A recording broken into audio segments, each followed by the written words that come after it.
Fala, seus mal diagramados! Quem é cronicamente online já deve ter notado um movimento estranhíssimo encabeçado por influenciadores de extrema direita que começou a exaltar do mais absoluto nada o Paraguai, como se o país vizinho fosse um oásis de prosperidade dentro da América do Sul. Como qualquer movimento que surja com o apoio dessa corja, é bom desconfiar, porque evidentemente tem alguma mutreta por trás. Sempre tem. O discurso dos caras é basicamente focado em criar uma realidade paralela em que exista uma fuga em massa de capital do Brasil para o Paraguai, porque lá os empresários teriam mais liberdade para empreender e seriam menos prejudicados pela alta carga tributária, haja visto que o país é uma espécie de Ancapistão latino. Rapidamente, essa narrativa ganhou a adesão de políticos e celebridades, como Ratinho, que apareceu em vídeo ostentando o que parece ser uma identidade paraguaia.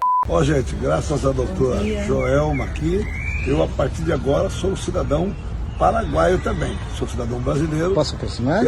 E sou cidadão paraguaio, viu? Obrigado, viu, doutor?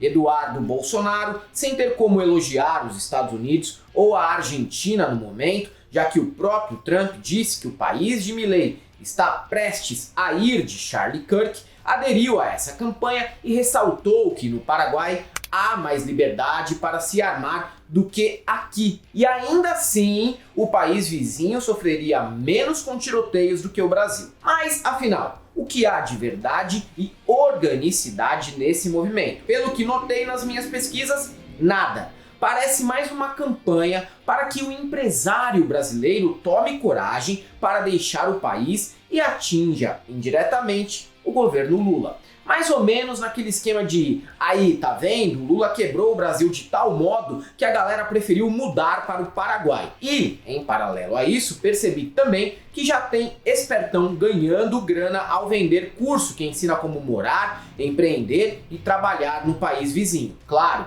sempre é possível bater a carteira do trouxa na internet e eu acho muito bem feito. Só que piora, porque o Brasil pode ser uma mas o Paraguai também é. Bem longe de ser o paraíso na Terra, o país é um bom exemplo do que é ser governado pela direita e por milicos em quase toda a sua história. Veja, por exemplo, a situação educacional do país. Se o Brasil ainda patina no Programa Internacional de Avaliação de Estudantes, o PISA, e aparece apenas na 65ª colocação no ranking geral, o glorioso Paraguai aparece apenas na posição de número 80, sendo o país sul-americano mais mal avaliado e o penúltimo entre os 81 avaliados, ficando só à frente do Camboja. Não é incomum também que os moradores de cidades fronteiriças com o Brasil procurem atendimento médico no SUS devido à maior cobertura do nosso sistema público de saúde e infraestrutura mais moderna em relação ao subfinanciado modelo paraguaio, que não é disponível para todos os cidadãos, tá? Só a Foz do Iguaçu tem mais cadastros no SUS do que habitantes, sendo que a maioria dos 33 mil estrangeiros que procuram serviços médicos gratuitos na cidade são paraguaios. Argentinos e venezuelanos também usufruem do nosso comunismo. Que fique claro, ao trazer essas informações ao vídeo, eu não quero criticar paraguaios, venezuelanos ou argentinos, tá? Apenas estou mostrando que a direita mente e espalha realidades paralelas com o objetivo claro de desestabilizar o nosso país. Voltemos aos dados que comprovam que o Paraguai não é necessariamente o paraíso apenas porque é menos rígido com tributação, evasão de divisas e sonegação.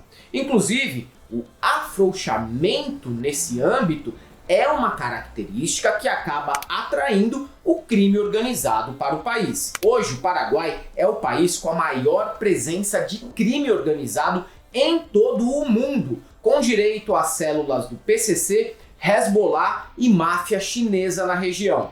Para se ter uma ideia do buraco em que o país está enfiado, o Brasil é apenas o 7º mais problemático do continente no que diz respeito ao crime organizado, de acordo com o Índice Global de Crime Organizado. Mas lá, como cá, o PCC não é apenas um movimento de venda de drogas na favela.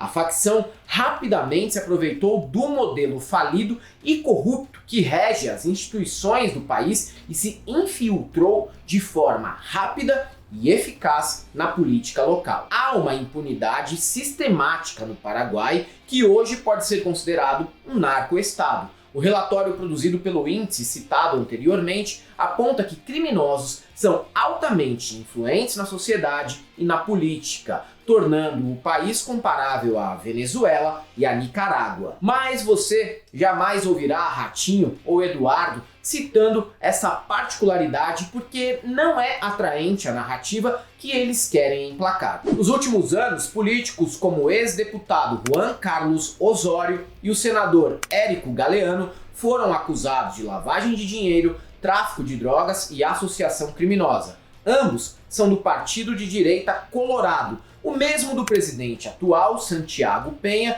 e que comandou essa nação por quase toda a sua história recente. O Paraguai é, na verdade, um paraíso para criminosos. E essa questão se aprofundou quando o Brasil e a Argentina aumentaram a fiscalização em portos, o que dificultou o tráfico de drogas para a Europa, Ásia, África e Oriente Médio. Como é um país central na região, a produção da Colômbia, Peru e Equador chega ao Paraguai em pequenas aeronaves e depois é levada aos portos de Montevidéu e Buenos Aires, ou transportadas em embarcações para o Brasil pela hidrovia Paraná-Paraguai. As fronteiras do país são porosas e só para acessar a Argentina existem mais de 200 travessias ilegais. Em uma decisão política que visa não atrapalhar o crime organizado, o país prefere, em pleno ano de 2025, não ter radares de monitoramento aéreo para coibir o tráfico. Juan Martins, pesquisador da Universidade de Pilar, comenta que essa é uma decisão política e um aceno para que o país continue a ser um imã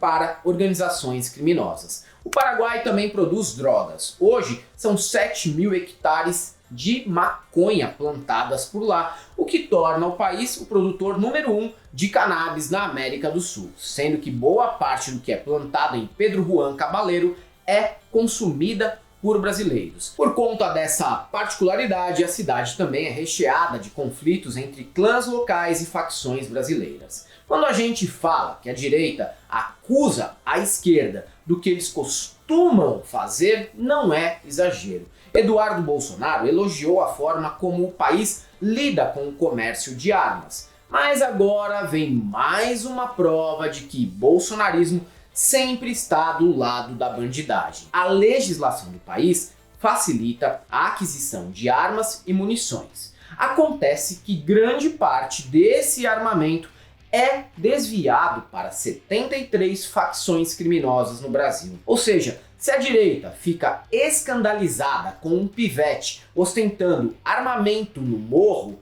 saiba que são altas as chances da peça ter vindo do Paraguai, que o Dudu tanto elogia por não ter uma legislação restritiva sobre armar a população. Outro problema crônico do país, porém amplamente conhecido por aqui, é o contrabando e a comercialização de cigarros e produtos falsificados que abastecem o comércio popular no Brasil, como a Rua 25 de Março e a Uruguaiana.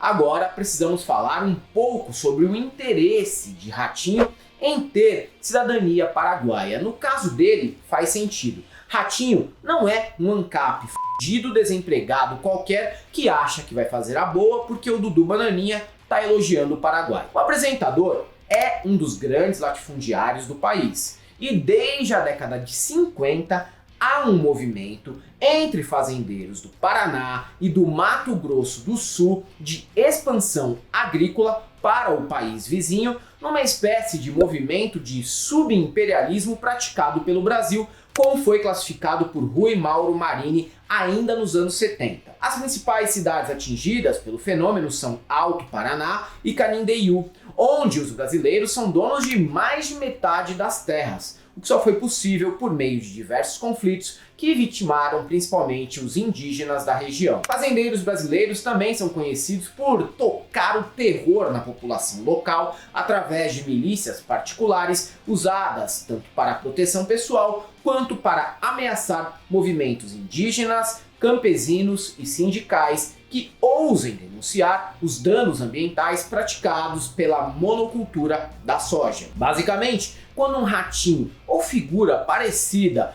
exalta o Paraguai, saiba que isso significa que eles enxergam no país uma boa maneira de explorar recursos naturais e mão de obra sem precisar respeitar as nossas falhas, porém existentes, legislações ambientais e trabalhistas. No fim, tudo se trata de grana e de como eles podem ampliar lucros sem contrapartida social ou ambiental. Se dizem patriotas, mas na primeira oportunidade levam sua grana para um país vizinho porque se negam a pagar salários decentes para os brasileiros ou seguir regras de preservação. Querem vender o Paraguai como o paraíso na terra, quando no fundo o país é o paraíso do crime organizado e dos latifundiários que pretendem expandir seus negócios, explorando mão de obra análoga à escravidão, metendo bala em índio, sonegando e desmatando como se não houvesse amanhã. Agora, depois de entender o que está por trás desse movimento que, mais uma vez, aproxima o bolsonarismo do crime organizado,